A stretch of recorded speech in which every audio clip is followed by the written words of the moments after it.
mangwanani akanaka una waMwari. Ndokuchingamidza zvakare kuchirongwa chedu kunhai pastor. Mufaro wangu kuti tisangane zvakare tichidzidza kubva mukati meBhaibheri patiri kuzama kubatsirana kupindura mibvunzo yatiinayo yakanangana neBhaibheri. Ngatirambe tichiunza mibvunzo, ngatirambe tichikoverana nevamwe sezvatiri kuita mazuva ose. Let's continue to share vari kuona from the Facebook page. Let's continue to share with others even on our own Facebook platforms. Mubvunzo uri panapa, it's a new question but a very interesting one, and I can assure you tichagona kuzoramba tichiudzidza ichiita ma-follow up questions akawanda. Uri kuti panapa, konai pastor, mukristu anogona here kupfeka zvaanoda? Ndo mubvunzo uri panapa. Mukristu anogona hake here kungopfeka chero zvaanzwa achida iye ari mukristu? 1 Timothy chapter 2 verse 9 inoti iyo panapa, I also want women to dress modestly with decency and propriety. Regai perere papa. Ndiye akananga nemubvunzo wabvunzo. Vakadzi ngavapfeke vaine kuzvidzora nekunyara. Saka kurototi kana yatongodaro chete then hatichagoni kuti munhu pfeka zvaunoda. Because tatoone guideline, kana muchipfeka pfekai muine kunyara nekuzvidzora. Kurova kune mamwe mapfekero anonzi apa pasina kunyara apa. Apa pasina kuzvidzora apa. Saka kupfeka kusina kunyara nekuzvidzora akutenderwi kana uri mukristu. Kana uri mukristu, principle number 1, it must be decent, it must be modest. Okay? Modest and decency. Ndozozviziva sei nhai pastor dzakanyorwa here hembe dzacho kuti this is modest, this is decent. Vamwe vanogona kubvunza kudaro. Rekaende pana Zvirevo chapter 7. Mutonyatsa kuona kuti hembe idzo dzinotori ma-functions adzo.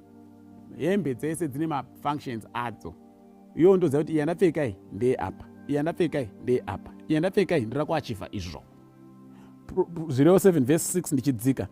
At the window of my house I looked out through the lattice. I saw among the simple, I noticed among the young men, a youth who lacked judgment. He was going down the street near a corner, walking along in the direction of her house. At twilight, as the day was fading, as the dark of the night set in, then out came a woman to meet him. She was dressed like a prostitute and with crafty intent. Solomon atotaura kuti mukadzi uyu akazosangana nemukomana uyu akanga akapfeka sechifeve. Bhaibheri harisi kuti mukadzi uyu changa chiri chifeve, but zvaranyora zviri factual ndezvekuti she was dressed like one. Saka kureva kuti kunotori nemamwe mapfekero anonzi aya mapfekero ezvifeve. Zvifeve ndo zvinopfeka so. Saka mubvunzo uri kuti mukristu anogona kungopfeka here chero zvaada, hazvichatoiti. Because kana uri mukristu hausi chifeve, saka hauchagoni kupfeka sechifeve. It means wakutoavoida nhumbi dzinoita kuti uzikanwe nezvinhu zvinopikisana nezvaunotenda. Because kana uri mukristu hatitarisiri kuti zvakare unzi uri chifeve chinotozikamwa. Andimuzvona machi. Saka haugoni kuti ndisiyei nemapfekero angu, don't judge me. Ndo vanhu vanofarira sereka kafrezi ko don't judge me. No, we are not judging you. We are telling you that if you are a Christian, you cannot dress in a way that will make people confuse you with some other people and another group of people that is not Christian. Azviiti. Saka semukristu principle taipiwa modest nekunyara. Zvifeve hazvinyari because zvinoda kutoshambadzira miviri yazvo kuti zviwane varume vanouya kuzorara nazvo. Saka iwo haugoni kuitawo izvozvo at the same time uri mukristu. Utanzi hazvina nebasa, don't judge me. We are not judging you. Tiri kukubatsira kuti uzive zvaunotarisirwa kuita semukristu. Kuenda pana Mateo ndoda kungoramba ndichitsimbidzira papfungwa iyoyo yekuti hembe dzichitogadzirwa dzine ma-functions. Mateo 22 verse 11 na 12. But when the king came in to see the guests, he noticed a man there who was not wearing the wedding clothes. Friend, he asked, how did you get in here without the wedding garment? The man was speechless. Kuna nguo dzinotozikana kuti idzi ndedzemutambo, ndedzekumuchato idzi. Andiwazona macho. Vanotosona hembe vanotoziya ma-functions ehembe.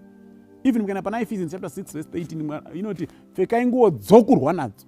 Kune hembe dzekuendesa kuhondo, kune hembe dzekuendesa kumutambo, kumuchato, kune hembe dzekunokwezva vamwe varume kana uri chifeve, kune hembe dzine kunyara nekuzvidzora zvekuti nevanhu vanokurespekta kana wakapfeka.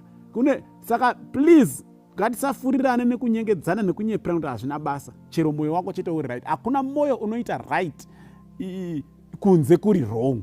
Kana moyo uri right, nekunze kunoita right. Saka haugoni kukwikwidzana nezvifeve pahembe dzazvo uchiti chero mwoyo wangu uri right. Chatokutuma kukwikwidzana nechifeve mwoyo usiri right, because zvekunze ndo index yezviri mukati. Kuti tiziye kuti bhuku iri nderei, tinoverenga kucontents page, ndoona kuti rinenge risinganakidzi, ndapiwa summary necontents page.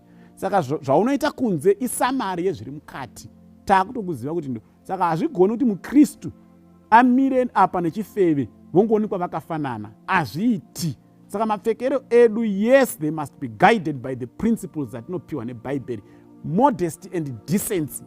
Kuzvidzora uchizivawo zvakare kuti ndiri kupinda mugadheni, ndaakuenda kuchechi, ndiri kuenda kuchikoro, ndiri kuenda kubasa, but the general and underlying principle is it modest? Is it temperate? Is it fitting for the occasion? Okay? Hatisi kuti chibva wapinda mugadheni nesutu.